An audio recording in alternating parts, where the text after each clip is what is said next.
আমি এখন চলে আসি মুরগুমা ড্যামের উপরে একটা আমাদের মানে ব্যাকওয়ার্ড ভিলেজ আছে, সেটা আছে মামুডি। তো মামুডিতে আসলে একটা অদ্ভুত জিনিস আমি দেখতে পারি যে চারদিকে খোলা আছে আর মাঝে একটা খুঁটা দেওয়া আছে। তো এটা কি জিনিস আমি বুঝতেই পারি না। তো আমি এখানে একজনকে পাইছি বাইকে, তোকে আমি জিজ্ঞাসা করবো এটা তার কি জন্য করেছিল। এটা চুলা। চুলা? চুলা, এরকম চুলা করে? হ্যাঁ। এটা কি কাজে লাগে? এগুলা ভাত রান্ধা, তরকারি, যাবতীয় জিনিস একেবারে বসানো হয়। এটা সব কিছু হয়? হুম। তো এটা কি জন্য করেছিল? এখন কি ছিল, কোনো প্রোগ্রাম ছিল নাকি? প্রোগ্রাম না, বিয়া ছিল। বিয়া ছিল? তো বিয়াটাই মানে কতগুলো হাঁড়ি বসে এটাই? এটা মোটামুটি ডাল, সবজি, ভাত, মাংস, যাবতীয় যে জিনিস মানে তরকারি একেবারে বানাবো, বসালে হয়ে যাবে? একেবারে হয়ে যাবে। পাহাড়ের উপরে যেটা একটা বিরাট মানে দৃশ্য দেখতে পারি, মানে আমরা আশ্চর্য হয়ে গেছি। তো কাঠ কোন দিকে থেকে উঠে যাবে? কাঠ ওগুলো তো ফাঁক থাকবে, ওগুলাতে কাঠ দেওয়া দেওয়া যাবে?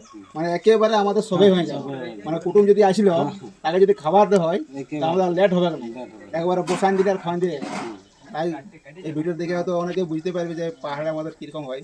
যদি কোনো জায়গায় এরকম হয় তো কমেন্ট বক্সে জানাবে। আমি ধন্যবাদ জানাচ্ছি, এখানে শেষ করুন।